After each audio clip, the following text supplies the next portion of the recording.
Hello, friends. I want you to picture something with me. It's 2:17 a.m. The house is silent, and you're on the cold, hard bathroom floor.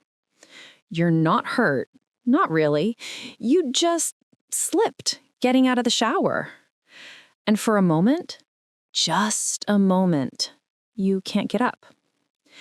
In that moment, staring at the grout between the tiles, a terrifying question hits you. Am I becoming that person? The one who needs help? That was me 2 years ago at 63. And that moment, right there on the bathroom floor, began a journey that would challenge everything I thought I knew about independence, family, and what it means to age on your own terms. If you're watching this, you might be facing a version of that question yourself.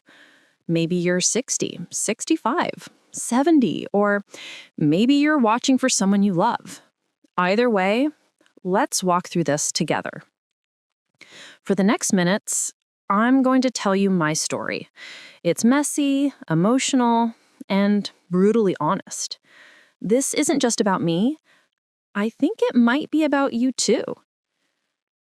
As I lay there, my mind raced. I'm 63 years old. I'm not old. I still work part-time. I volunteer. I take spin classes twice a week, or at least I did until my knee started acting up. How had it come to this? I thought about my mother. She fell at 78 and broke her hip. That was the beginning of the end for her independence.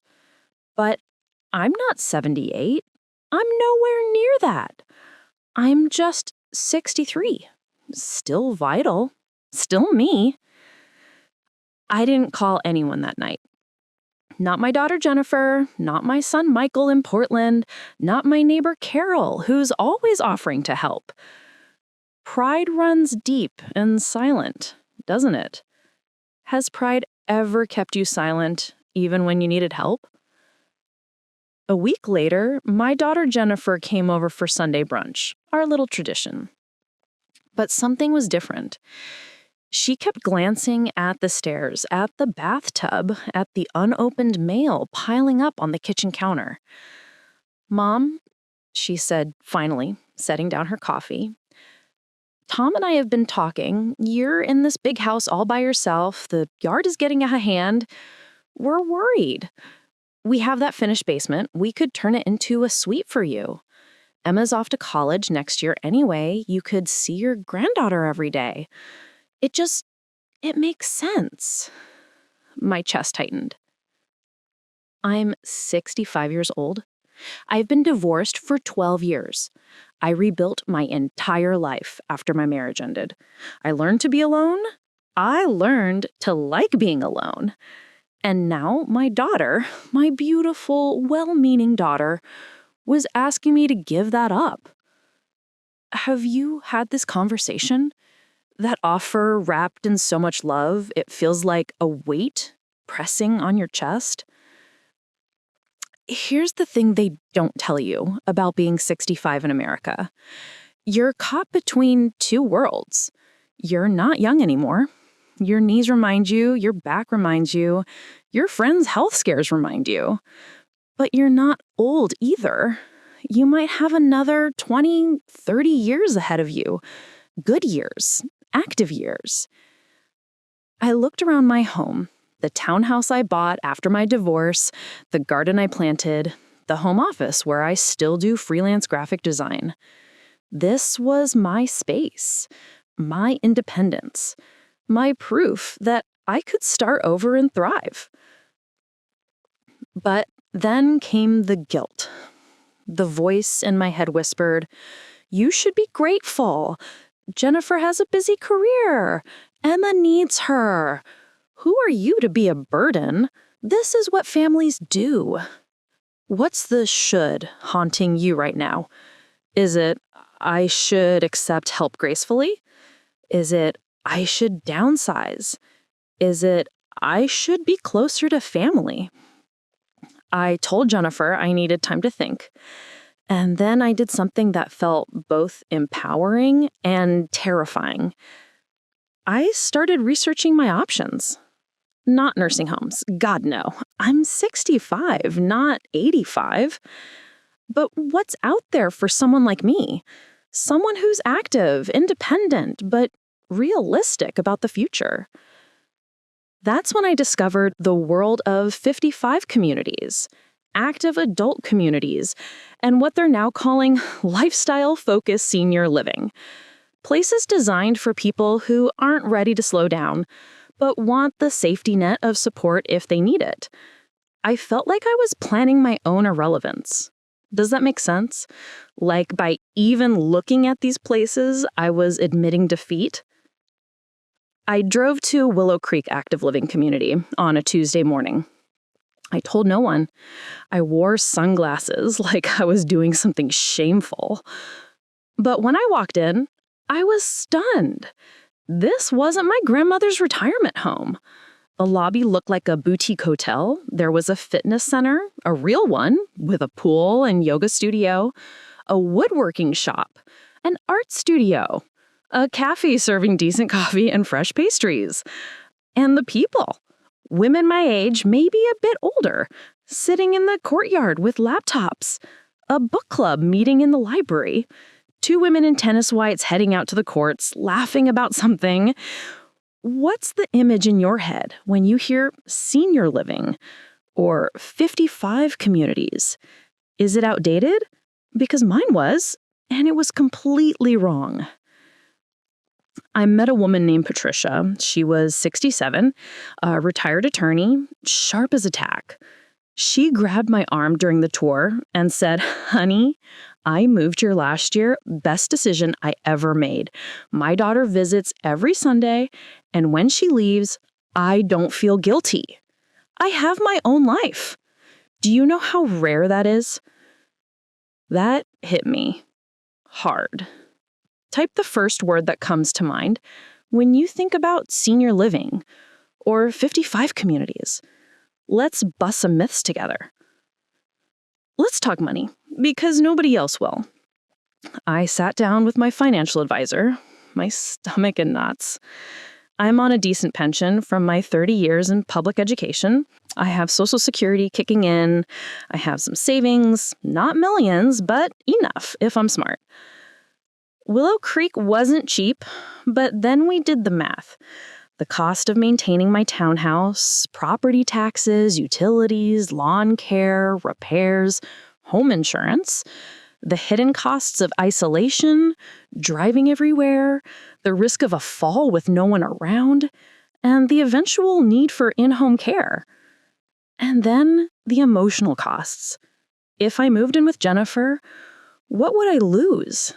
My autonomy, my privacy, my relationship with my daughter as an equal, not as her dependent. The freedom to have wine at 3 p.m. if I felt like it, or stay up until midnight binge-watching Netflix.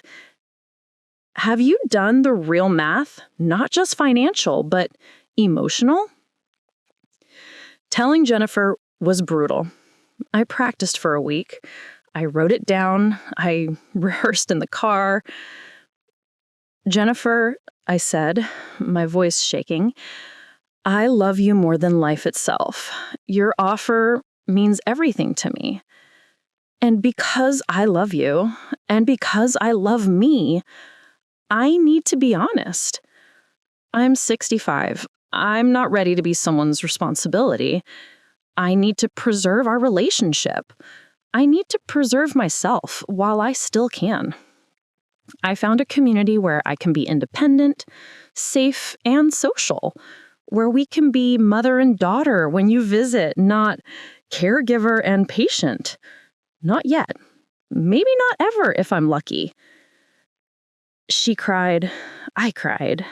She was hurt, I could tell. She felt rejected. "Mom, are you saying you'd rather live with strangers than with us?" "No, honey.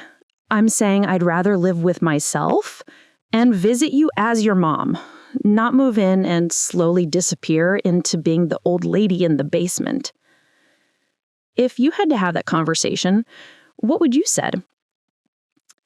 Downsizing from a 3-bedroom townhouse to a 950 square foot apartment was an emotional reckoning. Every item told a story. My daughter's baby clothes, my son's Little League trophies, books I'd collected over 40 years, kitchen gadgets I'd used once and kept just in case. The professionals call it Swedish death cleaning, the idea of clearing out your stuff so your kids don't have to do it later. But it felt like an excavation of my entire adult life. What's the one possession you could never, ever part with? For me, it was my grandmother's vanity mirror, the one she brought from Poland in 1952. It sits in my bedroom now, a bridge between generations. Let's build a collection of what really matters. The day I closed on the townhouse sale, I stood in the empty living room and wept. I grieved the life I'd built after my divorce, the independence I'd fought so hard for, the neighbors who became friends, the garden where I spent my summer evenings. You're allowed to grieve, even when you're moving towards something better. Grief and hope can coexist. The first 6 weeks at Willow Creek were hard, really hard. I'd wake up disoriented, I'd eat dinner alone in my apartment, listening to unfamiliar sounds through the walls. I'd see groups of women laughing together and feel like the new kid at school. At 65, starting over socially feels impossible. Everyone here seemed to already have their friend groups, their routines, their inside jokes. Have you ever made a big life change and felt crushed by regret? This is the part they don't advertise. The loneliness, the second guessing, the 2 a.m. panic attacks. Everything shifted on a Thursday morning. I was sitting alone in the cafe, and a woman about my age plopped down across from me. "You're new. I'm Linda. Welcome to the island of misfit toys. We're going to the farmer's market in 20 minutes. You're coming." It wasn't a question. Linda introduced me to her crew. Donna, 68, who'd been a civil rights attorney. Karen, 63, who'd just retired from nursing. Beth, 70, a former TV producer with the wildest stories. We started a Friday night cocktail club. We took day trips to wineries. We formed a walking group. We complained about our adult children together, laughed about hot flashes and joint pain, and most importantly, we built friendships fast because at our age, we don't waste time on small talk. What would be the hardest part about building a new social circle at this stage of life? And what would excite you most? Type hardest or exciting. Let's talk about it. Here's what I didn't expect. My relationship with Jennifer blossomed. When she visits now, usually Sunday afternoons, she's my daughter again, not my worried caretaker. We have lunch in the dining hall. She loves the salmon. We walk the grounds. We talk about her work, her marriage, Emma's college plans. The underlying tension is gone. The guilt is gone. We found our way back to each other as two adult women who love each other, not as a dependent and her guardian in waiting. And my granddaughter, Emma, thinks it's cool that Grandma lives in a resort. She brings her friends over to use the pool. Can you imagine having that kind of relationship with your loved ones? What would it take? If this is something you long for, type bond below in comments. 2 years in, here's what I know. I made the right choice, but it's complicated. I gained my independence and dignity, a social life richer than I've had in years, peace of mind. There's a nurse on site, emergency pull cords, someone who notices if I don't show up for activities, freedom from home maintenance, a relationship with my daughter built on love, not obligation, the ability to age on my own terms. But I also lost the home I rebuilt my life in. Total autonomy. There are rules here, community standards. The illusion that I'll never need help, some friends who didn't understand my choice. At 65, what are you willing to give up and what are you absolutely not willing to sacrifice? Your independence? Your proximity to family? Your role as matriarch, not patient? Total freedom versus safety and community? There's no one right answer, only your answer. If you're in your 60s, 70s, or watching this for someone you love, here's what I want you to know. You are not too young to plan. I waited until a crisis forced the conversation. Don't do that. You are not selfish for wanting independence. You spent decades caring for others. It's okay to care for yourself now. Your children's guilt is not your responsibility. They may feel like they're supposed to take care of you. Have the hard conversation anyway. Aging on your terms is a radical act of self-love. Own it. If this resonated with you, share it with a friend who needs to hear it. Let's have this conversation out loud. Thank you for spending this time with me. Thank you for your courage, your honesty, and your company. This isn't the end of your story. It's the beginning of a new chapter. You get to write it. Make it a bold one.